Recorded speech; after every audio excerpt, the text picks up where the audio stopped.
মোটামুটি স্বরাষ্ট্র উপদেষ্টার জন্য চুরি চুরি বানানো শেষ। ইভেন তার পদত্যাগ নিয়েও কথা উঠেছে যে তিনি বাংলাদেশের আইন শৃঙ্খলা কতটুকু ব্যালেন্স করতে পারছেন। এখন তিনি কি মাঠে যান? যান না, তিনি হচ্ছে নির্দেশ দেন। তো যারা নির্দেশ পালন করে তারা কারা? তারা হচ্ছে আমার আপনার পরিবারের খুবই সাধারণ মানুষ। আবার ক্ষমতা হাতে পায়ে অনেকে অসাধারণ হয়ে গেছিল, আর যার জেরে সারা বাংলাদেশে অনেক ঘটনা ঘটছে। ভালো মানুষ বিপদে পড়ছে, পুলিশের হাতে নির্যাতিত হয়েছে। আবার যখন জুলাই আগস্ট অভ্যুত্থান হলো, খারাপ পুলিশও মরল, ভালো পুলিশও কিন্তু বাটে পড়ে মরে গেছে। ঘটনা ঘটছে না? ঘটছে। এই যে ট্রমা, এইটার পরে আইনশৃঙ্খলা বাহিনী স্বাভাবিকভাবে মানসিকভাবে বিধ্বস্ত আছে। কোনটা করবে কোনটা করবে না, তারা কিন্তু দ্বিধা দ্বন্দ্বে ভোগে। অনেক জায়গায় প্রকৃত আসামি ধরতে গিয়ে পুলিশের উপরে হামলার শিকার হচ্ছে। আবার অনেক জায়গায় পুলিশের সামনেই অন্যায় হচ্ছে, ওইখানে হাতও দিচ্ছে না। কেন? তারা জানে যে এই মুহূর্তে তারা ক্ষমতাধারী। তারা কারা? হয়তো বিএনপি, অথবা বৈষম্য বিরোধী, অথবা জাতীয় নাগরিক কমিটি। এগুলোতে এখন কেউ হাত দেয় না। আগে যেমন আওয়ামী লীগের হাত দিত না। আবার আমজনতারও পুলিশ হাত দেয় না। কেন? পুলিশের গুলি করার এই মুহূর্তে এখতিয়ার নাই। এই মুহূর্তে পুলিশের হাতে ক্ষমতা আছে জল কামান আর দুই একটা সাউন্ড গ্রেনেড, টিয়ারশেল নিক্ষেপ করতে পারে। বাট আজকে আমরা অনেকদিন পরে পুলিশকে আগের রূপে দেখতে পাইছি। কেন দেখতে পাইছি? আমাদের সুপারিশপ্রাপ্ত প্রাথমিকের শিক্ষকদের একটা নিয়োগ প্রক্রিয়া বাতিল হয়ে গেছে। তো স্বাভাবিকভাবে তাদের মনে ক্ষোভ আছে, তাদের ক্যারিয়ার, সারা জীবনের একটা চিন্তা, একটা সরকারি চাকরি, অন্তরে জ্বালা আছে। এটা নিয়ে তারা রাজপথে নামছেন। দাবি হয়তো যৌক্তিক। এখন সরকার বলতেছে এটা একটা রুলের মাধ্যমে এটা বাদ।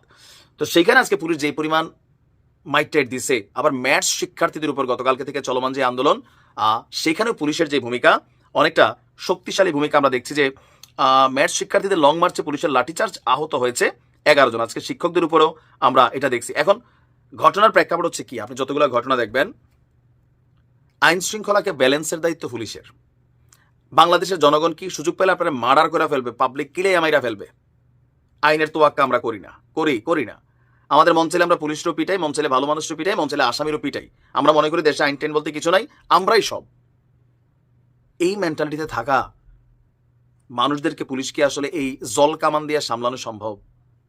সেনাবাহিনী তো পারে নাই। দেখেন নাই কয়েকদিন আগে 32-এর ঘটনায় সেনাবাহিনীর মানে কি পরিমাণ এখানে একটা ঝামেলা পোহাইতে হয়েছে। পুলিশ যখন পিটায় তখন গণমাধ্যমে নিউজ হয়, আবার যখন না পিটায় তখন পাবলিক বলে দেশে আইন শৃঙ্খলা নাই। আমার কাছে মনে হয় এই মুহূর্তে সবচেয়ে বেশি বাটে পড়ে আছে পুলিশ। ওদিক দিয়ে বেনজিরে কয়, পুলিশের স্ট্যাটাস দিয়ে দেখছেন তো যে 90% আওয়ামী লীগ এখনো আছে, আপনারা একত্রিত হন। আওয়ামী লীগের বলতেছে পুলিশ আপনাদের প্রটেস্ট করবে। পড়ছেনি বেচারা বিপদে। আসিফ নজরুল স্যারকে 80% আছে, কোথাও গিয়ে কিছু হইলে কে পুলিশ লীগ। তারা তো ভাই বিপদে আছে।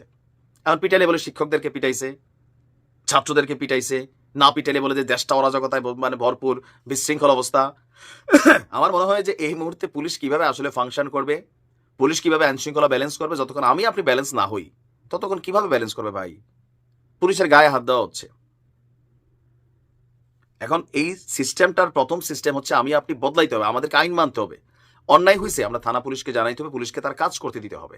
আর পুলিশের সাথে কথায় কথায় লাইগা যাওয়া, দাবি দেওয়া যৌক্তিক, কিন্তু রাজপথ দখল করা কখনোই যৌক্তিক না। আর বাংলাদেশের সিস্টেম কি? এই সরকারের যারা আছেন রাজপথ থেকে উঠে আসছেন, পোলাপানের ভিতরে একটা ফিল তৈরি আসছে, রাজপথে নামলেই তো হবে, না নামলেই দেশের মানুষ দাবি দেওয়া মানবে না, নাইম্য তো মানে না। এটা হজ ও বরল অবস্থায় আছে। আই ডোন্ট নো যেটা কিভাবে সুষ্ঠুভাবে ফাংশন করতে হবে। আমার নিজের কাছেই মনে হয় পুলিশ কোন পথে হাঁটবে, পিটলেও দোষ, না পিটলেও দোষ। আমার কাছে সলিউশন নাই। ভালো থাকুন।